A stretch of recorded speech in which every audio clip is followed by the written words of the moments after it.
شیر اور خرگوش۔ ایک گھنے جنگل میں ایک شیر رہا کرتا تھا۔ وہ تمام جنگل کا بادشاہ تھا، لیکن وہ بادشاہ جیسے پیش نہیں آتا تھا۔ ہر دن بے رحمی سے جنگل کے جانوروں کو کھا جایا کرتا تھا۔ شیر کے خوف سے جنگل کے جانور چھپ جایا کرتے تھے اور خود اپنی بھوک و پیاس کو مار کر سخت مشکلات سے دوچار ہونے لگے تھے۔ اس طرح کچھ دن بعد جنگل کے تمام جانور ایک مقام پر جمع ہوئے اور شیر کے شر سے محفوظ رہنے کے لیے سب مل کر رائے مشورہ کرنے لگے۔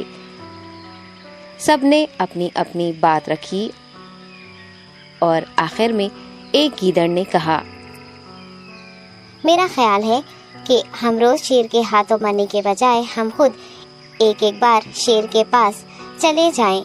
اس طرح روزانہ شیر کسی ایک کو کھا لے گا اور ہم سب اپنی اپنی باری سے چلے جائیں گے اور بلا خوف و ڈر سکون سے زندگی گزاریں گے۔ گیدڑ کے مشورے پہ تمام جانور رضامند ہو گئے۔ ایک بندر نے کہا، ٹھیک ہے، تمہاری بات بالکل درست ہے۔ موت کا خوف کرنے کے بجائے اپنی باری آنے تک ہم اطمینان و سکون کی زندگی گزار سکیں گے۔ جانوروں کی بات چیت مکمل ہونے کے بعد خود گیدڑ نے شیر کے پاس جا کر یہ ساری بات بتائی۔ گیدڑ کی باتیں سننے کے بعد شیر نے کہا، میں بادشاہ ہوں، اس لیے تم سب کی بات مان رہا ہوں، لیکن ایک بات غور سے سن لو۔ اگر کسی دن مجھے جانور ملنے میں تاخیر ہو جائے تو میں خاموش نہیں بیٹھوں گا اور دوبارہ تم سب پر حملہ کرنا شروع کروں گا۔ شیر نے بڑے غصے سے یہ سب کہا۔ شیر کی باتیں سن کر گیدڑ نے سر ہلاتے ہوئے حامی بھر دی اور وہاں سے چلا گیا۔ اس دن کے بعد ایک ایک جانور بلا ناغہ اپنی اپنی باری کے مطابق شیر کے پاس جانے لگے اور شیر سکون سے اپنے پاس آنے والے جانوروں کو مار کر اپنی بھوک مٹانے لگا۔ یہ معاملہ ایسے ہی چل رہا تھا اور ایک دن شیر کے پاس جانے کی باری ایک خرگوش کی آئی۔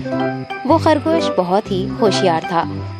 اسے شیر کے پاس جانا منظور نہیں تھا اور اس نے اپنے ساتھی جانوروں کو بے رحمی سے مارنے والے شیر کو سبق سکھانے کی ٹھان لی اور ایک اچھی تدبیر نکال کر آہستہ آہستہ شیر کی گفا کے پاس پہنچ گیا۔ تاخیر ہو جانے سے شیر کافی غصے میں تھا اور خرگوش کو دیکھ کر غصے سے کہنے لگا، میں نے تم سب کو پہلے ہی کہہ دیا تھا، دیر ہو جائے تو میں خاموش نہیں بیٹھوں گا۔ تم نے وعدہ خلافی کی ہے، اس لیے میں جنگل جا کر من چاہے جانور کا شکار کر کھا جاؤں گا۔ تب خرگوش نے شیر سے کہا، معاف کر دیجیے بادشاہ سلامت، غلطی ہو گئی اور اس کا ایک واجب سبب ہے۔ اطمینان رکھیے، میں بیان کرتا ہوں، آپ سنیے اور اس کے بعد آپ آرام سے مجھے مار کر کھا لیں۔ شیر نے پھر غصے سے کہا، وہ کیا بات ہے، جلدی بتاؤ۔ خرگوش نے کہا، بادشاہ سلامت، میں آپ کے پاس آ رہا تھا اور راستے میں مجھے ایک شیر مل گیا اور مجھے مارنے کے لیے آگے بڑھنے لگا۔ میں نے آپ کی بہادری کی بات اس شیر کے سامنے رکھی، لیکن وہ شیر آپ کے بارے میں بہت برا بھلا کہنے لگا۔ یہ سن کر میں نے غصے سے کہا، تم ہمارے جنگل کے نہیں ہو، ہمارے بادشاہ کے بارے میں ایسی باتیں مت کہو۔ یہ سن کر وہ شیر مجھ پر حملہ کرنے کے لیے تیار ہو گیا۔ یہ دیکھ کر میں نے کہا، تم مجھے مارو گے تو ہمارے بادشاہ تمہیں ہرگز نہیں بخشیں گے۔ تب اس شیر نے کہا، تمہارا بادشاہ میرا کیا کر لے گا؟ میں نے کئی ہاتھیوں کو اپنے پنجے سے مار گرایا ہے، تمہارا بادشاہ ہو یا کوئی اور ہو، میرے ہاتھوں بچ نہیں سکتا اور میرے سامنے کوئی ٹک نہیں سکتا، میں اسے ختم کروں گا۔ یہ سب بدتمیزی کرنے لگا۔ میں نے اس شیر سے کہا، تم ہمارے بادشاہ سے آ کر بات کرو۔ تب اس نے فخر سے کہا، میں کیوں آؤں؟ تمہارے بادشاہ میں دم ہے تو اسے ہی یہاں لے کر آؤ۔ یہ کہہ کر مجھے دبانے لگا۔ بادشاہ سلامت، اسی لیے آنے میں تاخیر ہو گئی۔ یہ سنتے ہی شیر غصے سے کہنے لگا، چلو ابھی چلتے ہیں، اسے ختم کر دوں گا۔ یہ سننے کے بعد خرگوش نے شیر کو جنگل کے درمیان موجود ایک کنویں کے پاس لے گیا۔ خرگوش نے کہا، بادشاہ اس کے اندر دیکھیے، وہ وہاں آپ کا بے صبری سے انتظار کر رہا ہے، آپ اسے اچھا سبق سکھائیے۔